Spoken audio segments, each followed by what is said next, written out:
Hello, Prime Minister Netanyahu. Thank you very much for agreeing to talk to me tonight. I've been reading your book, your new book, Bibi, My Story, and it weaves an interesting personal tale, familial tale, and political cultural tale all together. And there is one particular element of it I wanted to begin discussing with you that's, I think, of broad interest. One of the things I realized when I was reading was just how ignorant I am in some fundamental sense about the history of the development of the Jewish state of Israel. And I know that there's tremendous constant noise about issues as fundamental as Israel's right to exist even. And you start by talking about, in your book, you embark on explaining that, at least in some part, by talking about Herzl and his terror that anti-Semitism, that the rise of anti-Semitism in Europe was going to cause a catastrophe, which was obviously a justified terror. Would you be kind enough to walk me and my viewers and listeners through your rationale for the moral justification for Israel, the political justification as well? And I'm going to do what I can to my limited ability, let's say, to push back. I've heard the arguments of often young people who are more prone to give credence and sympathy, say, to the Palestinian viewpoint. And I'd like to rectify my ignorance and maybe help my viewers and listeners do the same thing. So would it be useful to start with Herzl? Well, I'd start, Herzl was what I call our modern Moses, but I'd actually start with the original Moses. The Jewish people have lived in the land of Israel, what is now the state of Israel, have lived here and have been attached to this place for about 3,500 years. 3.5 millennia.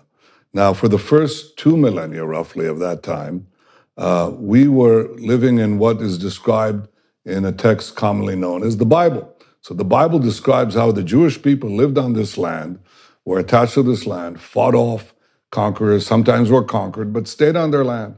And that continued for a very long time until roughly the 7th century, actually, after the birth of Christ, okay? For roughly 2,000 years. We were conquered by the Romans, we were conquered by the Byzantines. They did a lot of bad things to us, but they didn't really exile us, contrary to what people think, okay? The loss of our land actually occurred when the Arab conquest took place in the 7th century. The Arabs burst out from Arabia, and they did something that no other conqueror, not the Romans, not the Byzantines, not the Greeks before them, not Alexander the Great, nobody did before. They actually started taking over the land of the Jewish farmer. They brought in military colonies that took over the land. And gradually, over the next 2 centuries, the Jews became a minority in our land. So it is under the Arab conquest that the Jews lost their homeland. The Arabs were the colonials. The Jews were the natives dispossessed. Well, that happens in history. The Jews were dispossessed. We were flung to the far corners of the earth, suffered unimaginable suffering because we had no homeland. But we didn't disappear, and we never gave up the dream of coming back to our ancestral homeland. So generation after generation, the Jews could be in Warsaw, they could be in Yemen, they could be in China. And they said, next year in Jerusalem, we'll come back, next year in Jerusalem. Well, that was made possible because the Arabs who had conquered the land basically left it barren. They never made it their own. It was a barren land. It really had, practically, it was an empty land. And in the 19th century, the idea of coming back next year in Jerusalem became a reality. By the way, in part because of Christian Zionist support for the idea of the Great Return. The Jews came back in the 19th century to the land of Israel. The result of this return was that we started building farms, factories, places of employment. Arabs from nearby countries started immigrating, and they call themselves Palestinians. They reconstructed history and said, we've been here for centuries. No, they haven't. They weren't there at all, and they didn't have a national consciousness. We came back, made it our land, and we said, okay, we now will live together. We decided to establish a state in 1948, that's 75 years ago. And we said, everybody can live here. The Arabs said, there can't be a Jewish state. You have no right to be here.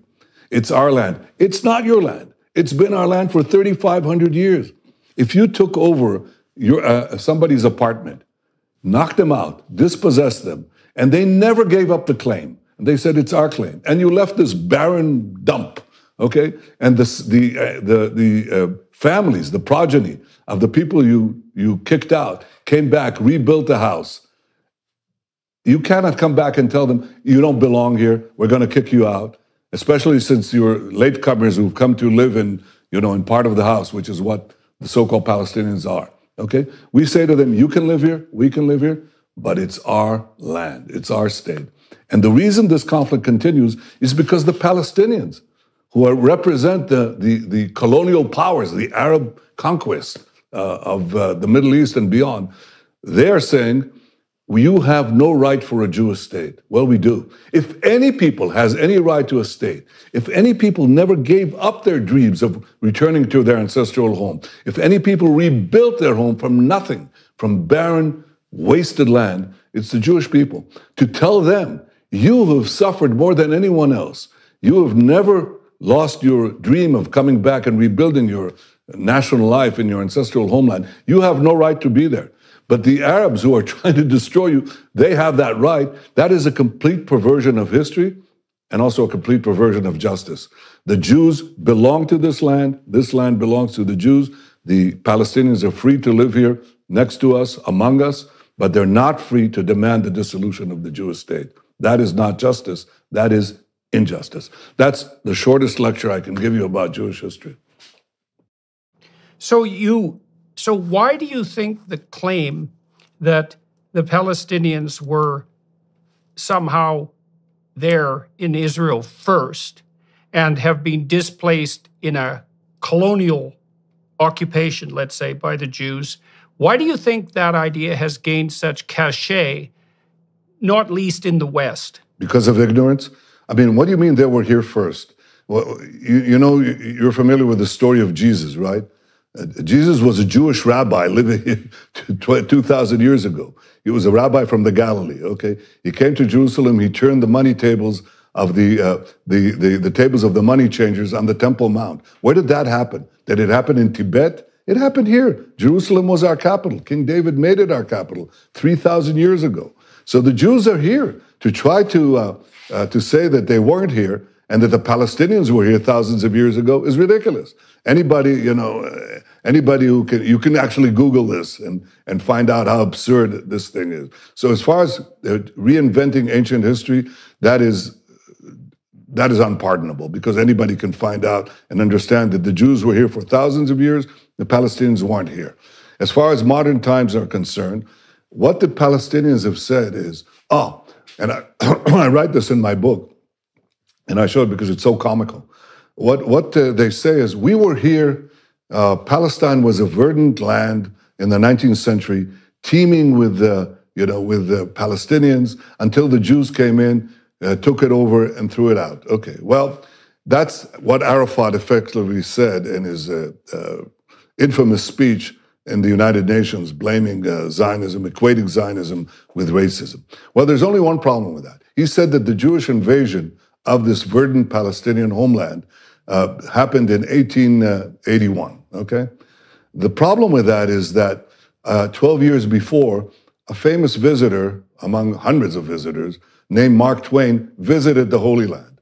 And he describes a totally different picture. He describes Palestine, I'm quoting him, is a vast wasteland. He said, only imagination can grace this barren land with the pomp of circumstance and life. It's just, he said, we traveled for a whole day. We didn't see, in the Galilee, we didn't see a human being, one single human being. He said, Jerusalem sits in sackcloth and ashes. And as he was saying that, it's the Jewish return that began building the land. Well, perhaps one could argue, it's obvious that Mark Twain was not in the service of the Jewish state because it didn't exist. He wasn't in the service of the Jewish lobby because there wasn't any Jewish lobby. He was just reporting what was there. Could there possibly have been a tremendous influx of Palestinians between 1869 and 1881, the year that that Arafat says the Jewish invasion began and destroyed the Palestinian paradise. Well, alas, no, because in the year 1881, another famous visitor visits Israel, and he visits this land, and he writes also his memoirs, okay? His name was Arthur Penrhyn Stanley. He was a very famous courtier of Queen Victoria's court, okay? And he came here on a special visit. And he says, I looked south and I looked north. He says, I'm in Judea. And I see nothing. He says, a barren expanse. And they both express, both Twain and Arthur Penrhyn Stanley say the same thing. When will the Jews come back and bring this land to life? And the answer is right then. We came back, brought it back to life. There were Arabs living here, but it was, as I say, a barren wasteland. But Arabs began to immigrate naturally because we created a rise in the standard of living that attracted Arabs from neighboring states. Those Arabs are now the descendants of those Arabs who migrated as a result of the Jewish return. Many of them now are considered Palestinians. So what I'm saying, and I'm saying this to you, Jordan, and to your audience, there has been a complete fabrication of history. It's the biggest lie of the big lies that have permeated the 20th century and the 21st century, is to say that the Arabs were here before, that is, the Palestinians were here before the Jews, when we were here for thousands of years, that we are the colonials, when in fact it was the Arabs who were the colonials who dispossessed the original natives, and that is the Jews, that we came back to this land that was laid barren by the Arab conquest, brought it back to life, and allowed Arab immigration, what we call now Palestinian immigration, to come back in. And now they say to us, in unimaginable chutzpah, they say, you don't belong here. They recreate ancient history, they recreate modern history, and this is a lot of hokum. It's ridiculous. It's absurd. Well, some of it also seems to be, I would say, technically speaking, something like a time frame problem, right? I mean, you said the Arabs came in the 7th century, and that's a long time ago. And so from the 7th century to now, you might think of that as being a time frame long enough to allow for a valid claim of sovereignty ownership. But the Jews' rejoinder is, well, we have a much older claim than that, one that spans 3,500 years. And the problem I have with that conceptually, and then I'll get to some other issues that are relevant to this, is that it's not exactly obvious what time frame of analysis should be primary. You have a very important and I don't really point. know how to solve that. I do, Yeah, and I'll answer your question. It's a valid question. If the Arabs, having conquered the land in the 7th century and dispossessed the Jews over the next 2 centuries, the Jewish farmers kicked them out and so on, if they established a viable state, a viable national identity there and so on, you're right. These things happen in history. You're supplanted by another people, fine. But that's not what happened. The Arab conquerors themselves were replaced by other. First of all, they did nothing with the land.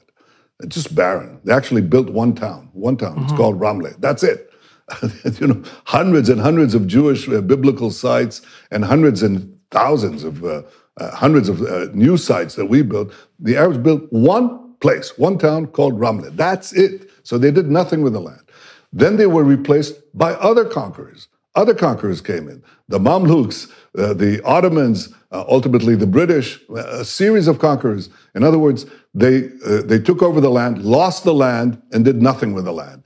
So if they had done what you say, if they had created, if that house that we were expelled from was taken over by another people, another family, they built a family there, they had children, grandchildren, they extended the porch, they built a parking garage and so on, it's gone. What can you do? You still have the ability to demand reclamations, compensation and so on. But, tough luck. That happens in history. But that's not what happened. Once the Jews were conquered by the Arabs did nothing with it, lost the land to others. Now we come back and bring it back to life 13 centuries later and perform this miracle. And they fabricate a history where we were there all the time. It was a verdant homeland. It was built up. It was nothing of the kind. It was desert. It was nothing. Now, it's not merely Mark Twain and Arthur Penryn Stanley who say that. Hundreds and hundreds and hundreds of travelogues over the centuries of famous French poets, of Swiss travelers, of German theologians, everybody, of poets, writers, travelers, who describe exactly the same thing. There was nothing there. There was no Palestinian state. There were no Palestinians. They didn't even, the Arabs even didn't call themselves that. They were calling themselves parts of southern Syria, whatever. There was no national consciousness. There was nothing to form the consciousness about. In the 20th century, the Arab world and the Palestinians and their supporters in the West, among the intellectual elites, basically erased history and recreated a fake history that deracinates the Jewish roots that are unparalleled. There is no other story in the history of nations where people fought for so long for their land, for 2,000 years, were dispossessed from it, came back to it, did not kick out an existing population with a national consciousness, rebuilt the land, and now are being told you have no connections to it. You were, you're the colonials. No, we're not. We're not just to give this. Just to give us a fine point, because this is so crucial, what we're discussing. And I discuss it at considerable length in my book because people are so ignorant of history. We are not the Belgians in the Congo. We're not the Dutch in Indonesia, okay? We're not the British in South Africa. We had been there all the time. We had been in the Congo. We had been, if you will, the equivalent in Indonesia. We were kicked out of the Congo, and nothing happened in the Congo. Nothing. No other people there, no development, nothing. Okay? Now we come back to our land, build it up, enable immigration of Arabs, or now called Palestinians, from neighboring lands, and they tell us, oh, you don't belong here, you dispossessed us. This is essentially what Arab propaganda and Palestinian propaganda has done. And what I labored not only in the present book, my own history, Bibi, My Story, but in a previous book, A Place Among the Nations, to debunk. And you know what? The interesting thing is this, so far, it's quite amazing. No fact that I put forward in any of these books has ever been challenged. Not one. Not one. Usually, when people, Place Among the Nations, my previous book, answering much of the questions that you ask, usually polemical books are challenged. The critics, and in my case, critics from the left, they'd find, some straggler, some factoid that is wrong, some formulation that is unfortunate, and so on, okay? Nothing. Nobody ever challenged it. It got, in those days, rave reviews from the New York Times, from great writers like Connor Cruz O'Brien and Paul Johnson and others. These are great writers, and it wasn't challenged, okay? My current book has not been challenged on historical facts, nothing. People can argue about my opinions, but they don't argue about my facts. Try to be very rigorous about the facts. This whole attack on the Jewish people's right to live in the Jewish homeland, the attempt to erase the Bible and to erase the history after the Bible and to create a modern fantasy that doesn't exist, based on the Palestinians who want to destroy us, who support terrorism, who are anti-democratic, who are or basically neo-colonials, because they're really the colonials. That is something that I think has. It's not merely folly. It has something fundamentally wrong morally, because it is both untrue and unjust.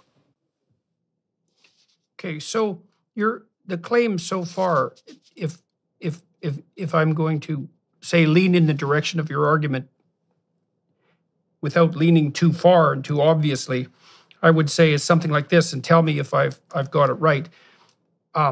There's a host of competing claims to the territory that now constitutes Israel, and you could have some debate about, perhaps technically, about which of those claims should reign supreme. The additional case that you make, however, is that the Israelis, the Jews, have done a tremendous amount of work in improving this territory. And I know there's a principle of ownership in Western common law, in English common law, and I'm not a lawyer, so I may muck this up to some degree, but I understand the principle.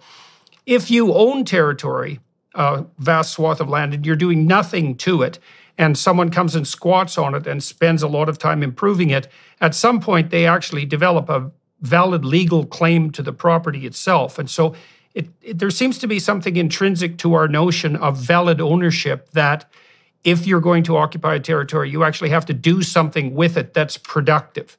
And so that's at least part of the claim you're making at the moment, to buttress the notion that the Jewish people have a valid claim to the present territory. Well, and there were a lot of movement back and forth, yes, but the Jews have actually taken the land and made something of it. Well, I'm saying something else, though. I'm saying that they held the land for 2,000 years, were kicked out.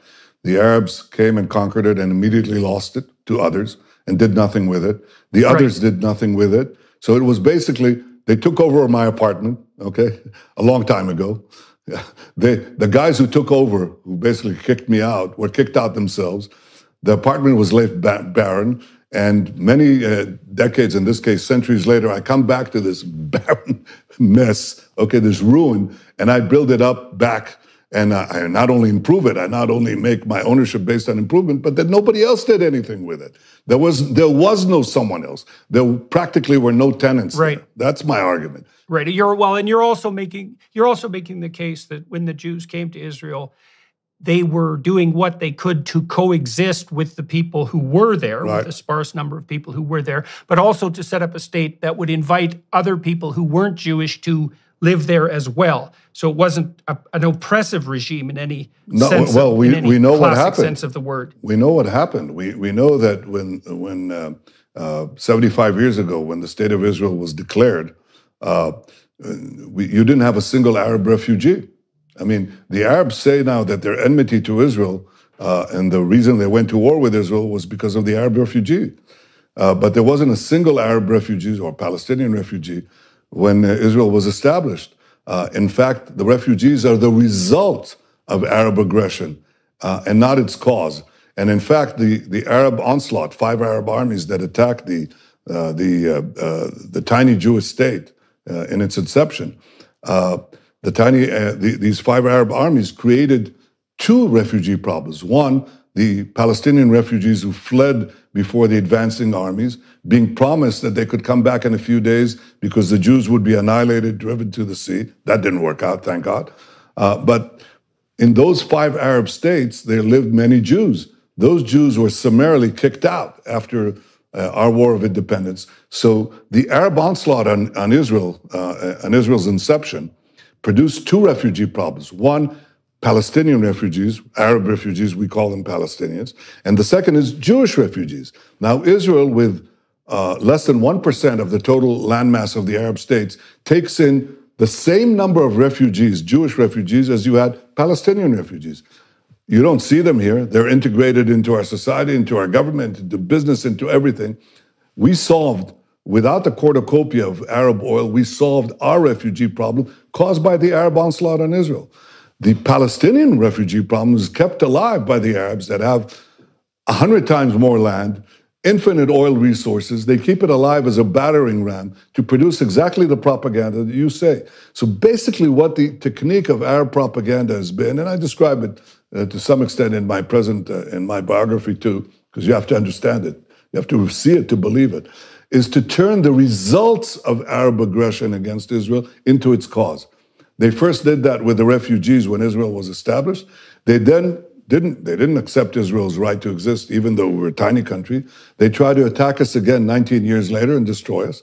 That's called the 6-Day Wars. In 6 days, we pushed back the Arab countries and took over our ancestral lands of Judea, Samaria.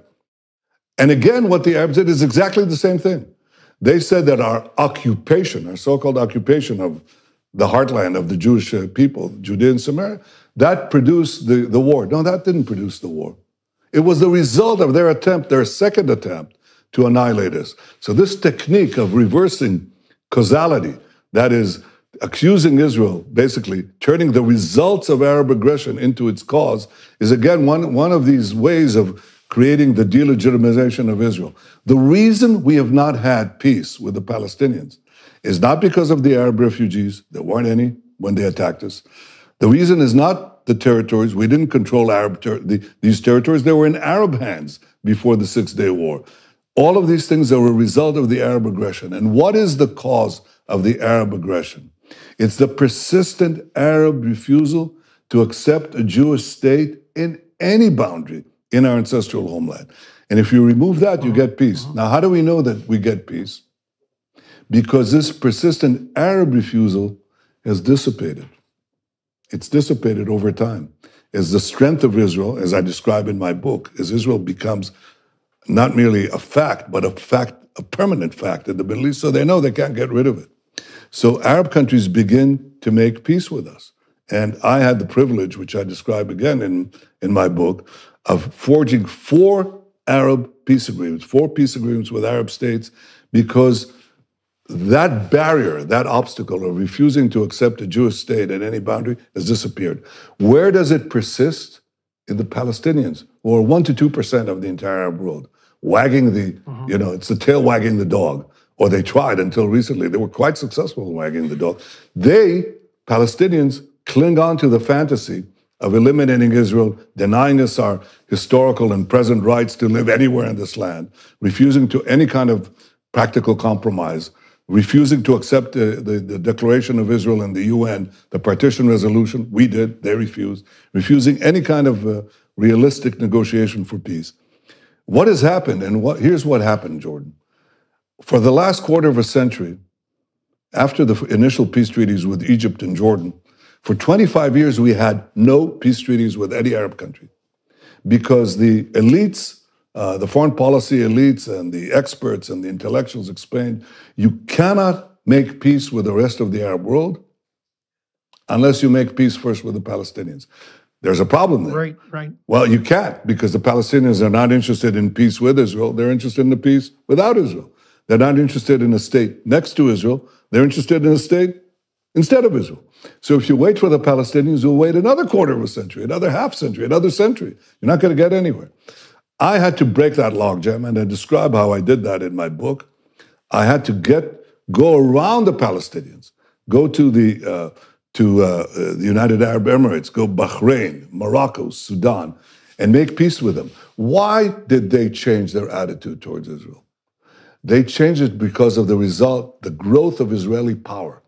As Israel became more powerful technologically, we made a free market revolution that released the genius in our people. Israel became the innovation nation. You can't do that if you're paying 75% marginal tax rate, right? So we cut tax rates, put in basically a capitalist economy, and Israel exploded. But it also became very powerful militarily because we could now afford to fund it. The combination of economic power through free markets and military and intelligence power that combined to give us diplomatic power. And with that, Arab leaders in the area began to see Israel not as their enemy, but as their indispensable ally against a force that was threatening both Israel and them, and that's Iran's aggression.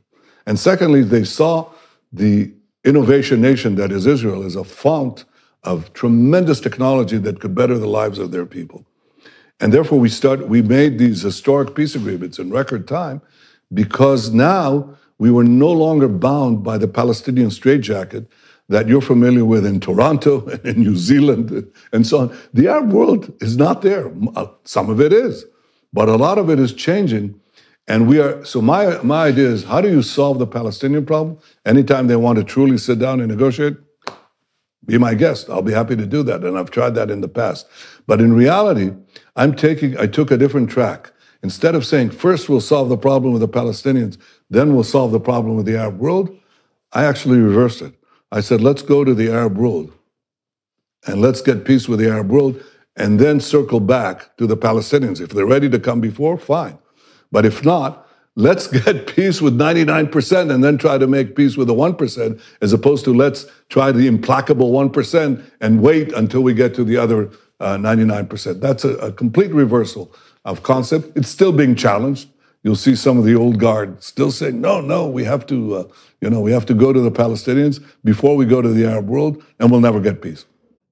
So I want to divide this into 2 tracks now. I want to first of all investigate some of the history behind the willingness of other states to support the Jewish claim to a homeland in the Middle East, because I think that's quite interesting. And then I want to speak more about the Abraham Accords, which you discussed. So one of the things that fascinates me, well, historically, but also in your book, is your discussion of the Balfour Declaration. And so that's obviously before the utter catastrophe of the Holocaust and the catastrophes the Jewish people ran into in the middle of the 20th century. By the time of the Balfour Declaration, there was some sense, at least in Great Britain, that the claim that Herzl had put forward, for example, that the Jews and the world would benefit from a Jewish homeland in the Middle East, had some validity. So why do you think that developed? And then how do you think it extended? Because you got bipartisan support for the notion of a Jewish homeland from the Americans by 1944.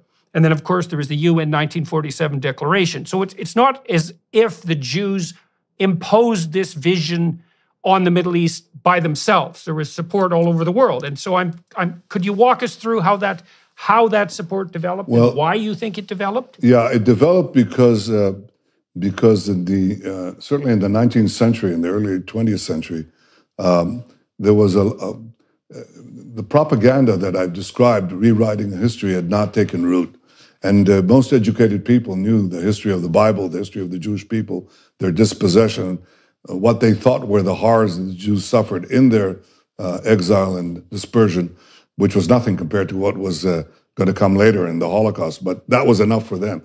And they basically knew that the land was practically empty, and that, there were people there, but it was practically empty. And it made sense that both from a biblical prognostication for those who had a religious orientation, and also a humanist view, that this evil of history, this injustice of history, would be corrected, that this long-suffering people, the Jews who contributed so much to civilization and to history, and to morality, the idea of morality. It's the Ten Commandments, that became the code, the moral code of the world, and so many other things, the birth of Christianity. Many of the ideas, the moral ideas that we have, originated on these hills where I'm sitting in right now, in this tiny, dusty edge of Asia, where this tribe, strange tribe, lived here and talked about, the fact that people should not remain slaves, that there should be a law that applies to all of them, that kings are not divine, that they're subject to moral authority and censure and all sorts of other crazy ideas like that. It's all originated here. And so the educated leaders that met in World War I after the collapse of the Ottoman Empire, they had to decide, who gets what. And they came upon the idea of self-determination, that is, that people should have, the ability to govern their nations, obviously with civic rights for other peoples living in their midst. And they concluded, knowing the history that I just described, that is so unknown today on college campuses and among so-called intellectuals who are anything but that, that the Jews deserved this right to rebuild their national life in their ancestral homeland. And that's how it developed. But the first one to actually bring it forward, you mentioned in the beginning of your comments, was Theodor Herzl. Theodor Herzl was a giant of history. He was a journalist. He was a Jewish journalist in the late 19th century. He was born in Hungary, but worked for a very prestigious paper in Vienna. When he was dispatched to Paris as a correspondent, he saw the infamous Dreyfus trial, where a Jewish officer in the French army was falsely accused, as it later turned out, of espionage and betrayal, and was sentenced to Devil's Island and other horrible things. And he said this: if this can happen to the Jews in the apex of Western civilization, then it can happen anywhere. And he predicted that within a few decades, the fires of anti-Semitism would consume the Jews of Europe, that they would be slaughtered. He actually saw that. He wrote these things in 1900, roughly, and before. And of course, the Holocaust came less than half a century later. And he said there's only one solution for this.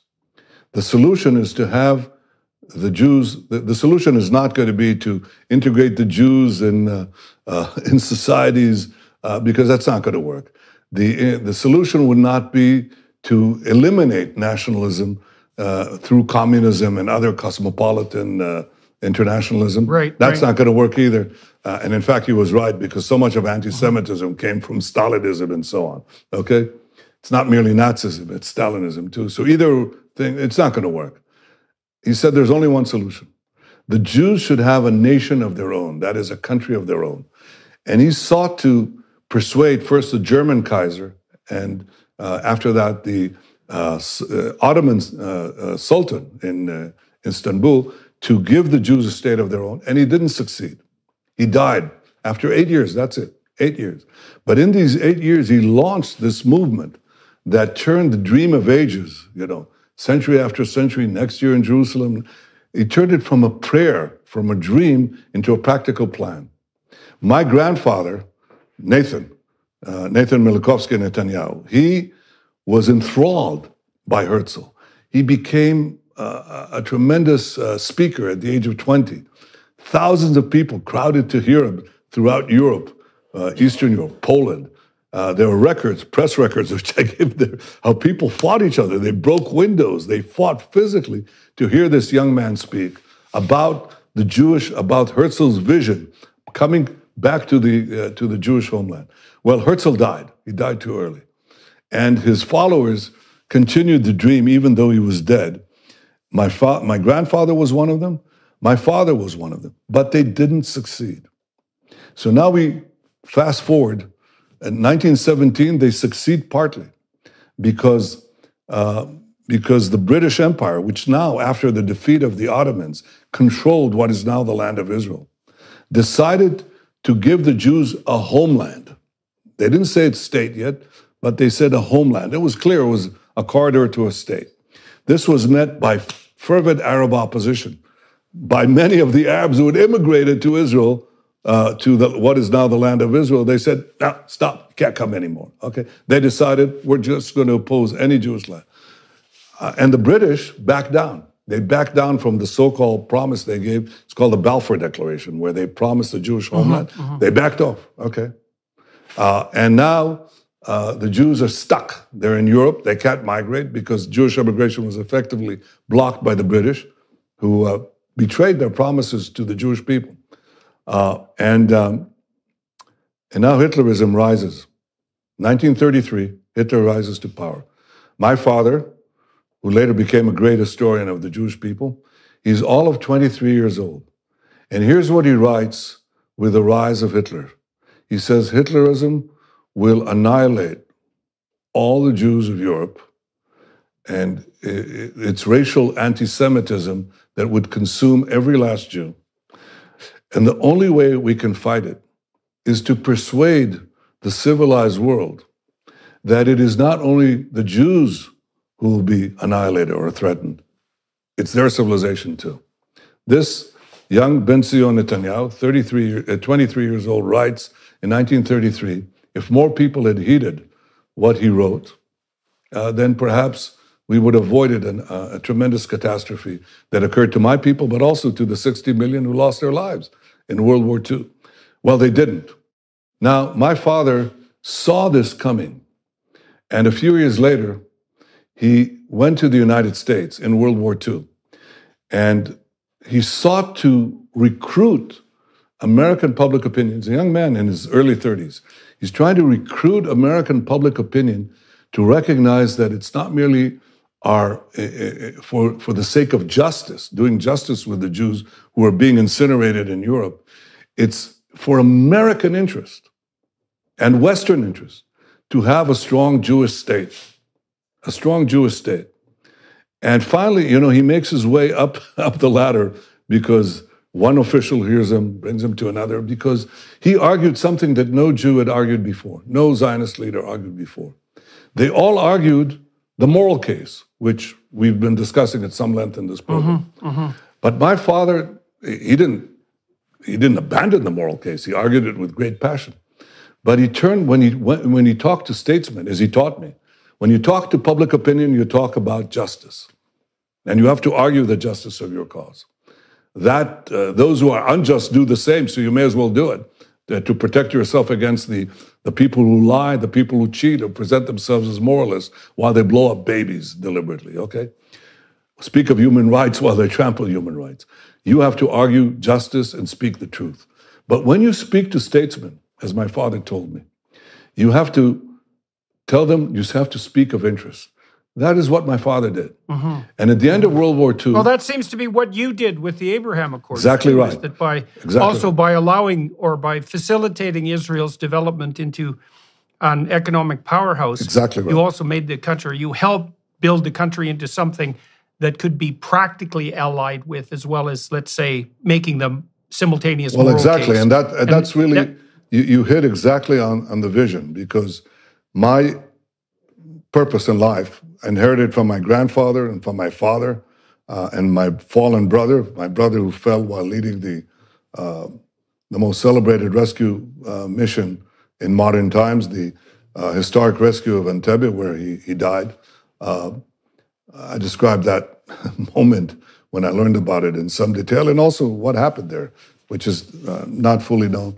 But I inherited from them a life of purpose. And the purpose was to assure the prosperity, security, and permanence of the Jewish state, insofar as you can offer anything permanent in our world.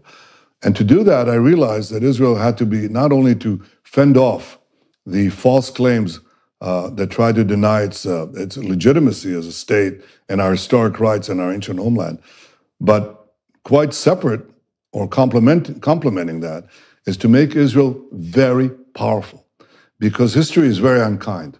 And productive, not just powerful, right? Because the other advantage you had with the Abraham Accords was that you could present Israel as a compelling partner in economic development to Arab states that were actually hungry for a pathway forward out of their unidimensional dependence on oil wealth, for example. Exactly right. When I say powerful, I don't mean militarily powerful, and that's exactly what I point out in the book. And I said, normally, if you ask Israelis before that, what is powerful? Well, powerful means having a strong army.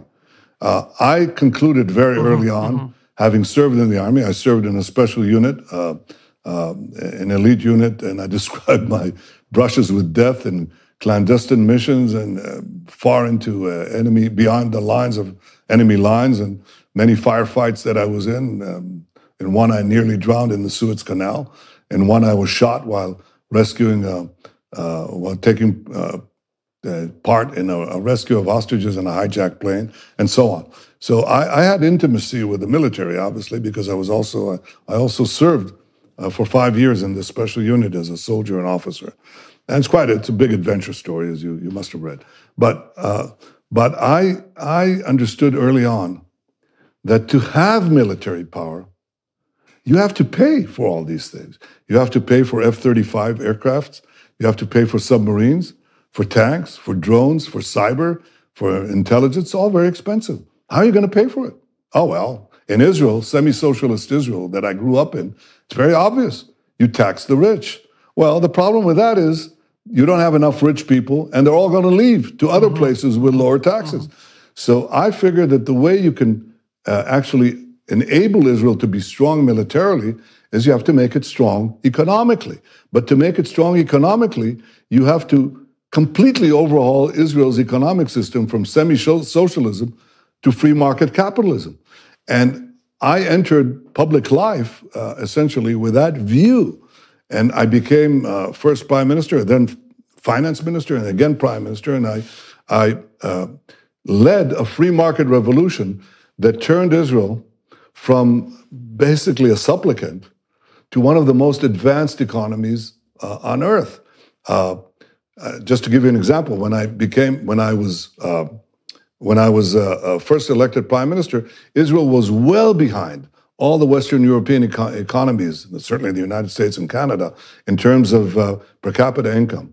Well, as a result of the changes that I put forward and I described in the book, Israel became, in per capita income, wealthier than Japan, France, Britain, Germany. It's actually outstripped them all. And the power, my vision was that the fusion of free markets and technology, which we invest in all the time in our military, that produces this tremendous efflorescence, economic efflorescence, and that gives you the power combination. The power combination is not merely the military, which you can now afford. It's the civilian technology which you now develop. And so Arab states could see, well, Israel is a strong country, and with enough resolute leadership, it will oppose Iran that threatens both of us. But Israel also produces fantastic desalinization. Israel produces tremendous developments in energy, tremendous digital developments, tremendous developments in health, and so on. We were the first to leave COVID because of our databases that we developed for the population and so on. We were the first to exit COVID and rebuild our economy very quickly. So the combination of civilian technology and military and intelligence capability produced this desire on the part of the Arabs to make peace with us. And you know, the attitudes, those ingrained attitudes, anti-Israel attitudes that are still rife in the Arab world, begin to change because here's what happened. Because I could make these peace treaties with the Gulf states, hundreds of thousands of Israelis now fly over the skies of Saudi Arabia, land in Dubai or Abu Dhabi or Bahrain, and Arabs there embrace the Israelis who are coming there, and Arabs and Jews are dancing in the streets. Now they're making joint ventures together. You know, they have economic interests, but also the views, the cartoonish absurdities of Arab propaganda are dissipated with this human contact. So the new kind of peace that we have, a peace based on power and interest, is actually changing the previous assumptions about Israel in many parts of the Arab world.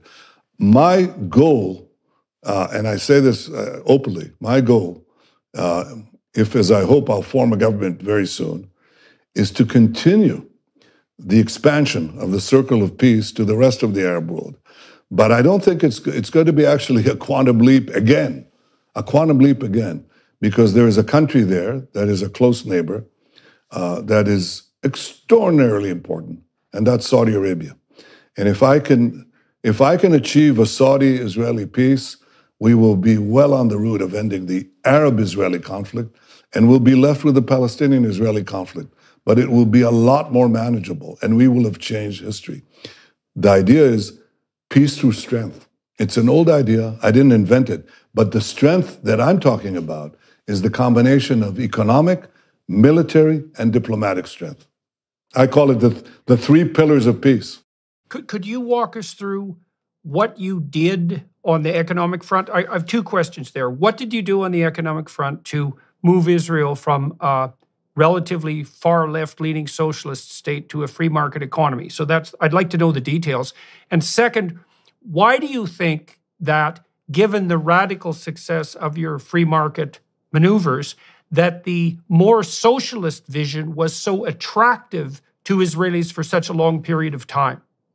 So let's start with the first one. So tell us what you did on the economic front to allow for the emergence of this Silicon Valley-like miracle in Israel that's unfolded over the last, about 15 years, something like that? 20 years, yes, exactly 20 years.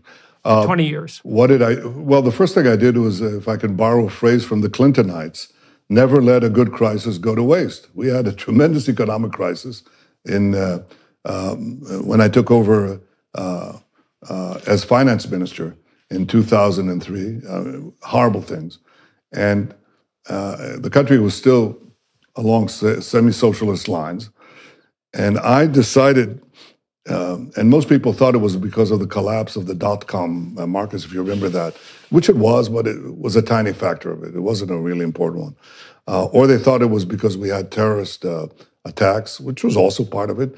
But I thought it was a structural problem. Why were we, before the dot-com collapse, before this or that explosion of terrorism, why were we, a gifted people, people with a pretty good educational system, how come we were trailing all the countries of Western Europe? And the idea was, well, education is enough. If we have good education, we'll get well. That's hogwash. I mean, the Soviet Union had tremendous education, and they had tremendous mathematicians, tremendous physicists, tremendous metallurgists. They were dirt poor. And yet when any one of these people was put on a plane and someone managed to smuggle himself to Palo Alto, they were producing wealth within days because you had a free market there. So technology by itself doesn't produce wealth. Free markets and technology, free markets do produce wealth, but free markets with technology produce unbelievable spurts of growth and wealth. And that was my vision for Israel.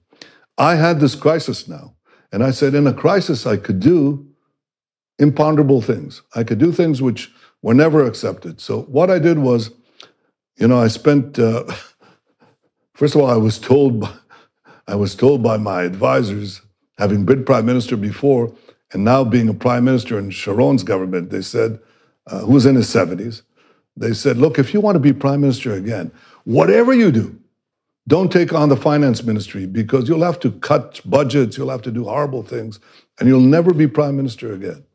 And I said, well, what do I want to be prime minister for?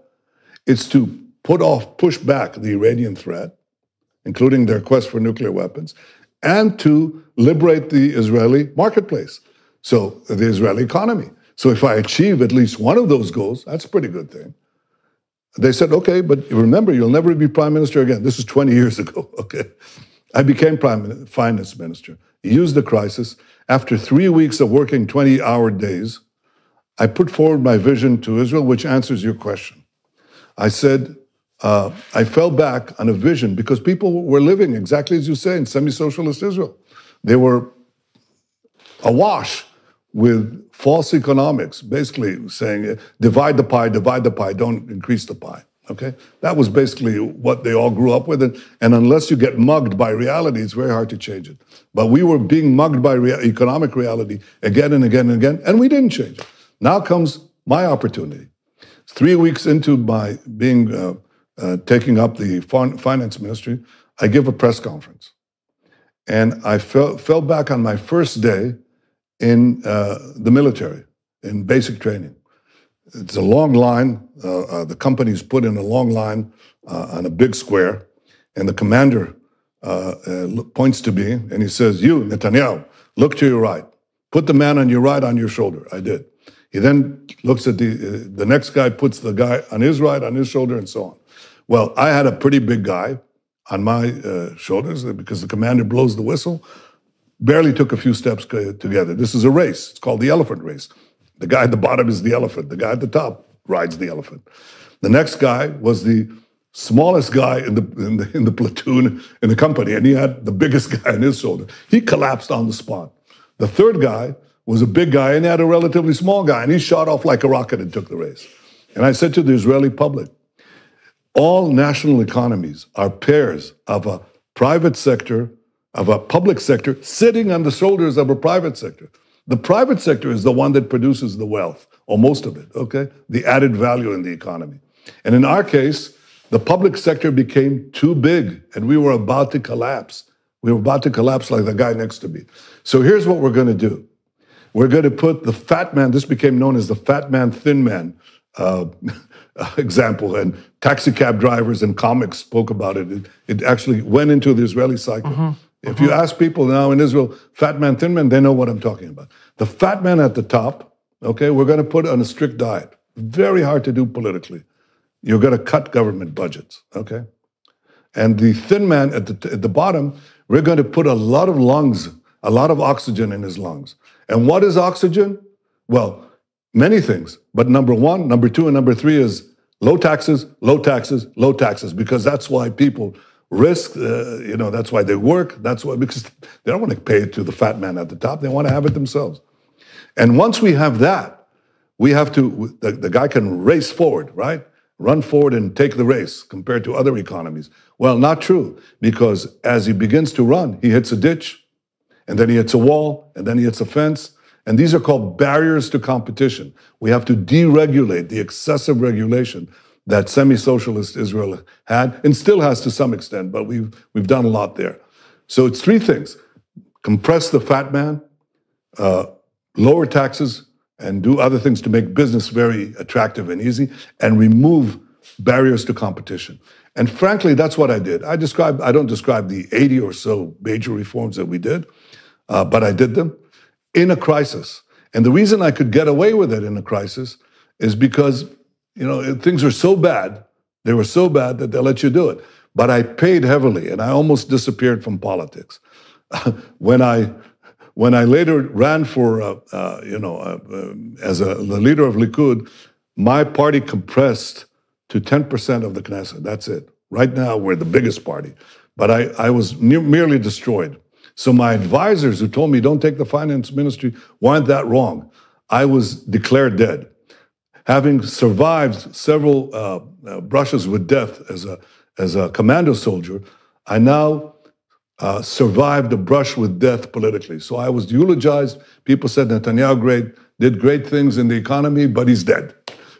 He's down to 12 seats out of 120 in our parliament. It's finished. Thank you for what you did. Go away. Okay? I recovered from that. And I was reelected. So why did you pay the price? Like what? Oh, why? What was it about your reforms that made that price inevitable? Because first of all, the most important part is that in order to put the fat man, the public sector, on a diet, I had to cut back Israel's lavish welfare system, which encouraged people to live on the dole and not to go out and work. Okay, so when I cut child allowances, which in Israel were extraordinary, they'd go up with each successive child. So by the time you got to the sixth child, and you had, like the Bedouins in the Negev, they had 60 children from multiple wives. They could drive the BMW Jeep as their second car in the sands of the Negev. I mean, and this was leading to demographic and economic collapse, okay? And the same thing was happening in other sectors, the ultra-Orthodox community and so on. They didn't work. They just had a lot of children, which the others, the private sector had to pay for. And when you cut that, well, Jordon, I can tell you don't become very popular, okay? It's not cutting government. Well, there's a lot of short-term pain there, eh?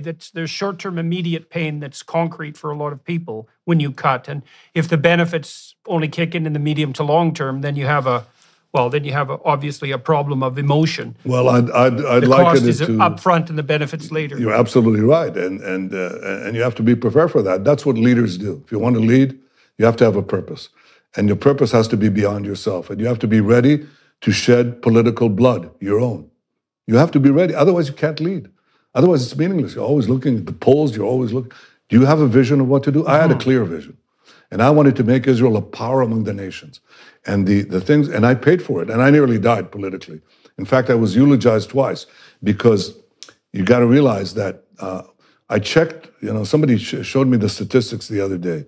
So I'm the longest-serving prime minister of Israel, 15 years, and in a year, if I, as I anticipated, will form a government in a few days, in a year's time, I would be the longest-serving leader of a democratic country in the last half century.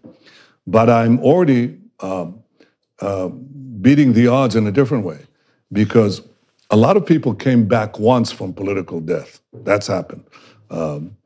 Winston Churchill is an example. Yitzhak Rabin of Israel, the late Yitzhak Rabin was another example, and you can find them in other places. Not that often, but you can find them. But the last time somebody came back twice, to do a comeback twice, was 75 years ago, 3/4 of a century ago. And the reason that's happened is because you're quite right. If you're able to survive political death, then people appreciate what it is you did for the country and for them. Even though, you could be swept by tremendous hostile press, as in the case in Israel, but you can overcome that. And in Israel's case, in my case, in the story of my life as I describe it, it was to bring into effect this vision of Israel, of a powerful state that has this tremendously creative economy, along with a powerful military, opening the door to peace with its neighbors, and also fighting what is a global threat. Iran with nuclear weapons and intercontinental ballistic missiles that can reach Canada and the United States and anywhere is a threat to all of humanity.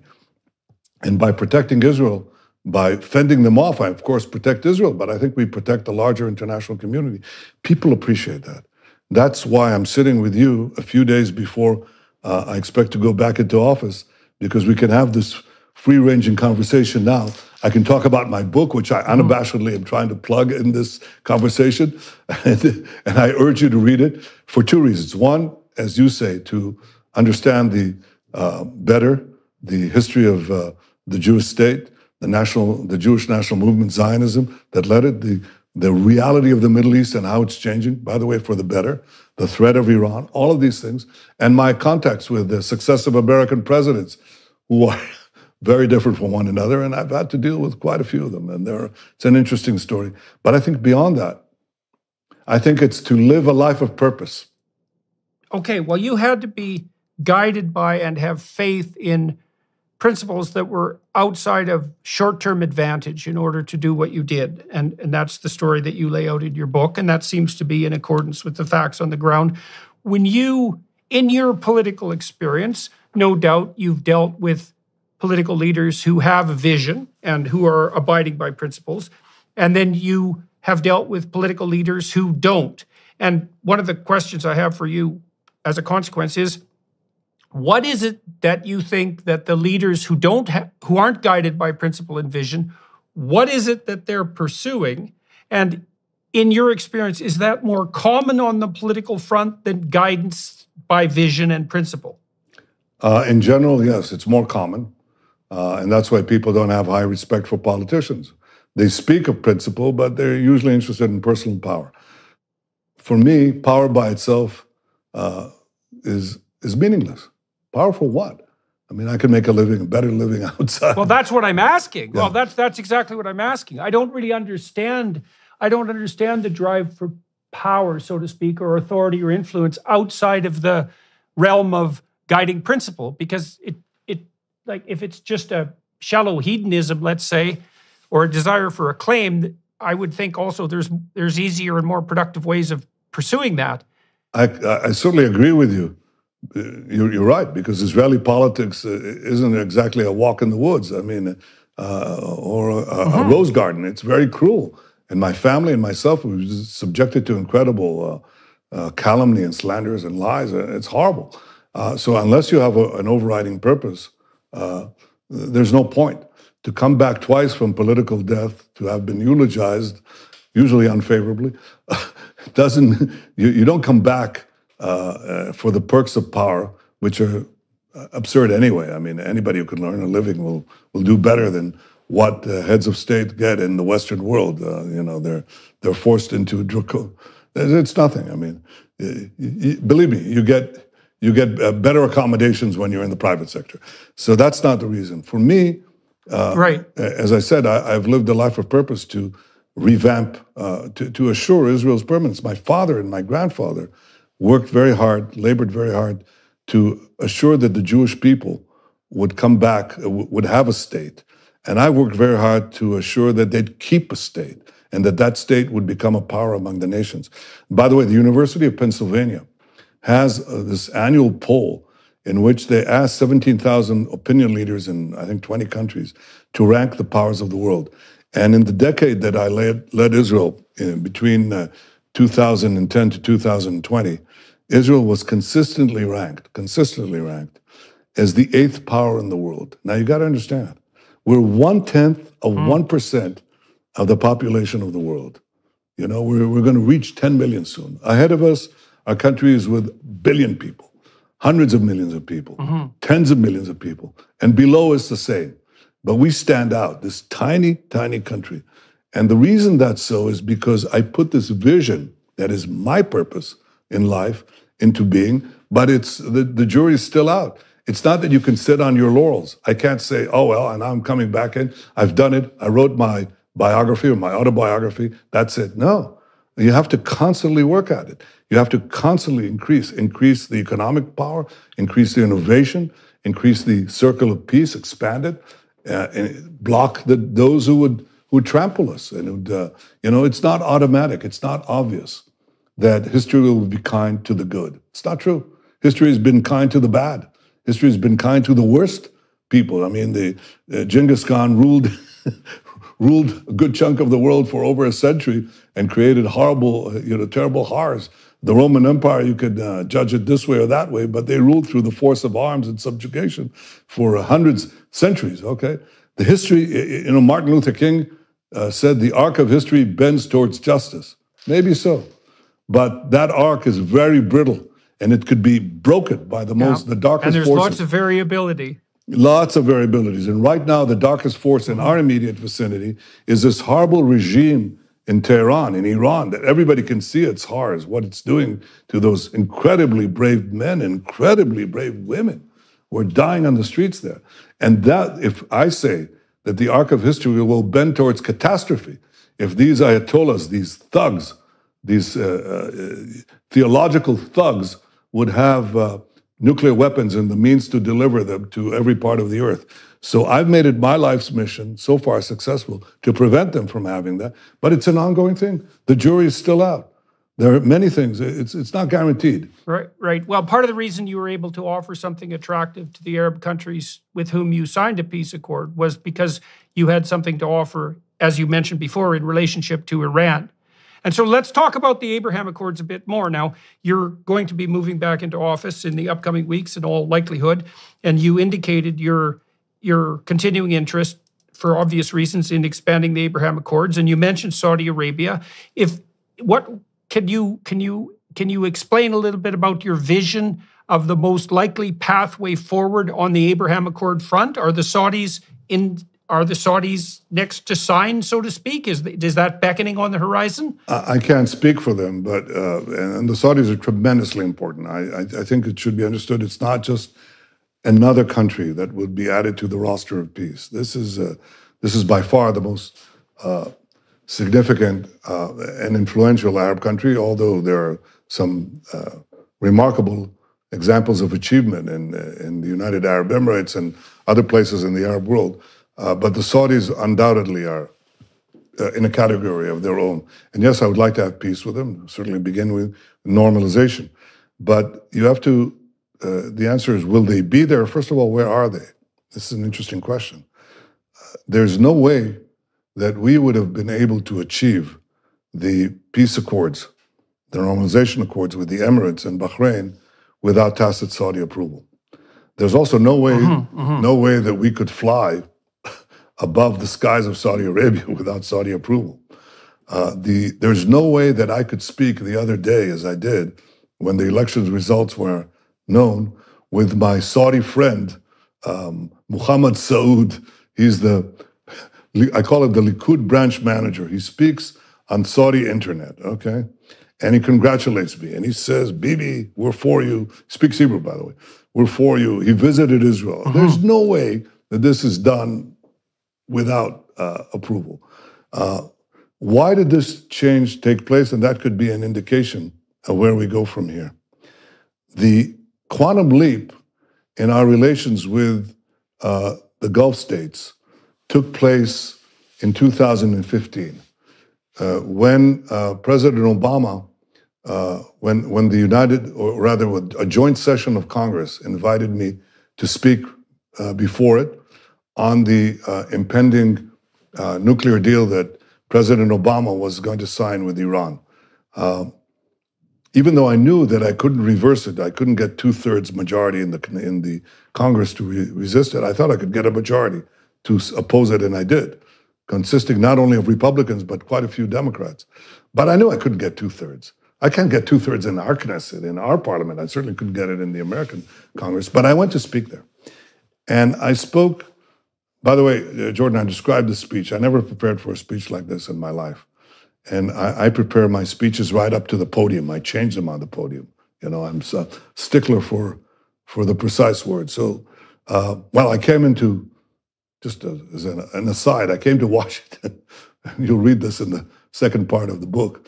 But I came to Washington to challenge a sitting president. It's a very, very difficult thing to do. And even though Obama was the quintessential example of of a leader who was there not for power itself, but for a purpose. He had an ideology. It's just that his ideology clashed with mine.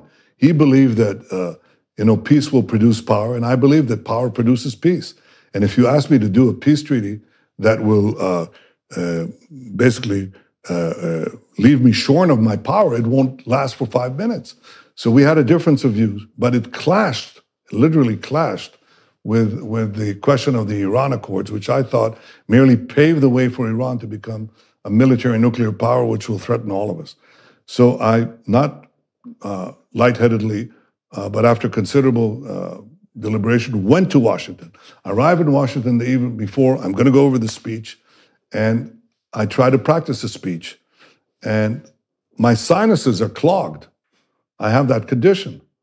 And I put more and more nose spray, and they're getting clogged. They're both clogged. And I try to practice the speech, and I'm stopped in mid-sentence, every mid-sentence. And I say to my wife, this is the worst thing that could happen. The most important speech of my life, and I'm stuck because of these horrible nose drops, and I fling them in the air, and they try to give me bowls of steam. They bring a medic. Nothing happens. She says, well, sleep it over. It'll pass by morning. Well, it didn't, and I didn't sleep a wink. I get up in the morning. We make our way towards the Capitol building, and I say, what in God's name am I going to do? I mean, I can't deliver a line of the speech. And as we see the steps of the Capitol, lo and behold, like a biblical miracle, the sinuses cleared, the waters recede. Okay, and I go in and I give the speech, which was very well received, very well received. And here's what happened, and this is the relationship to Abraham Accords. As I'm giving the speech in a joint session of Congress, my delegation receives calls in real time from these Arab states, some of them, and they say, we can't believe what your prime minister is doing. He's challenging a sitting American president, the most powerful man in the world. That led to clandestine meetings between me and these Arab leaders, and I won't itemize where. They were in the Gulf, they were in the Red Sea, they were on a yacht. I landed in a helicopter on a yacht, if you can believe it. My security people said, that's too dangerous. I said, skip it, we're doing it. And this led to the Abraham Accords that were later culminated with the help of President Trump, and he had an important role here, and I value and I appreciate that. I'll never stop appreciating this because I think it was very important. But it took me a while to persuade him. He got very little credit for that too, by the way.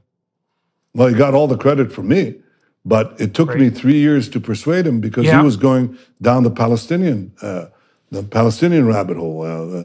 Ron Dermer, my ambassador to Washington, tried to say the difference between, he said, look, he said, getting a peace treaty with, I'm not a golf player, so he said, getting a peace treaty with the United Arab Emirates is a 15-foot putt. Getting peace treaty with Saudi Arabia is a 30-foot putt. Getting a peace treaty with the Palestinians is a 150-foot putt through a brick wall. So it took me about three years to persuade the president what I said to him, and I also described this in my book. I say in the very first meeting I had with Trump in the White House as president, I said to him, Donald, there are 4 peace treaties waiting to be plucked, ripe, plums ready to be plucked off the tree. And I itemized the country. And I suggested that he bring an aircraft carrier to the Red Sea and invite me and these Arab leaders there to discuss Iran's security. I said, that will produce peace treaties right off the bat. And he didn't buy it. He thought I was trying to evade the Palestinian track. And I said, okay, we'll try the Palestinian track. And we worked on that. And of course, we produced a template, which I think is very productive. But the Palestinians wouldn't come. Just as Arafat couldn't make peace any more than he could fly to the moon, the present leadership can't do it because they'd have to give up what is really guiding the Palestinian national movement, which is not to build a state, but to destroy one, the Jewish state. So that didn't go anywhere. And so we tried the other track, the track of peace through strength, the path of peace for peace, the peace for economy, peace for other things, and boom, it exploded. Now, will Saudi Arabia be next? It's up to them, of course. But I think that this will be a worthwhile goal for me, I believe for the entire world, and I believe for the leaders of Saudi Arabia, it could be a tremendous, tremendous change. So why do you think the Biden administration hasn't jumped on the Saudi Arabia opportunity, especially given that the Biden administration and the Americans in general would have benefited from closer relations with the Saudis, given the current state of energy, what would you say, uncertainty that plagues the United States and the rest of the world? I mean, it just seemed to me that was low-hanging fruit that was just ready to be plucked, because I knew that the Saudis, for example, were on board, at least tacitly behind the scenes, in relation to the Abraham Accords. And it seems obvious beyond belief that a Saudi-Israel peace accord would be of benefit, obviously, not only to the Saudis and the Israelis, but to everyone in the world, especially given the threat of Iran. So I don't understand why this process has been stalled.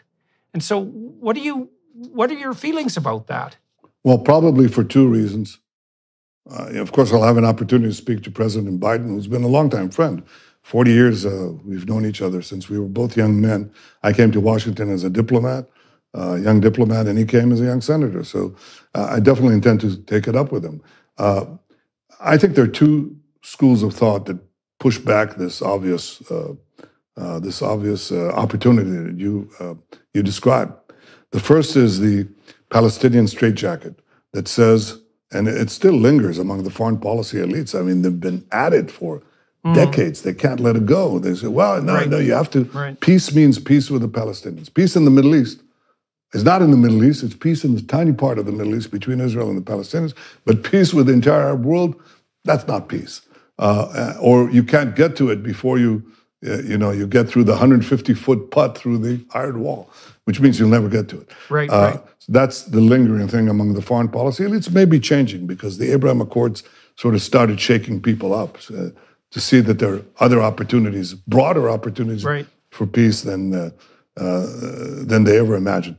The second reason is that for Saudi Arabia, I think, making that transition requires continually habituating Saudi public opinion, but also conforming to the broader Saudi interests. There are two interests that Saudi Arabia has. It wants to modernize Saudi Arabia. There's no question that the current leader, Mohammed bin Salman, wants to modernize Saudi Arabia, propel it to be an advanced country. Doesn't mean democratic country, not in the way that we think, but look at the United Arab Emirates, or look at Singapore for that matter. They're not exactly European-style, Luxembourg-style democracies, okay? But they have degrees of freedom in the economy and the life of the people that is obviously very different from what you have in Iraq or Syria. It's a different thing altogether, okay? So I'm sure that they want to go there, but that he would want to go there. But for the Saudi leadership to go there, they would have to, I think, be assured that their national interests, and especially their national security interests, are protected. And that requires a certain flexibility on the part of those who want them to take this move. I'm talking about the United States. So it may be that there's a lot more to discuss. I'm loath to be more specific. I obviously have given this some thought, and I'd like to have a go at it, obviously, very soon, I hope.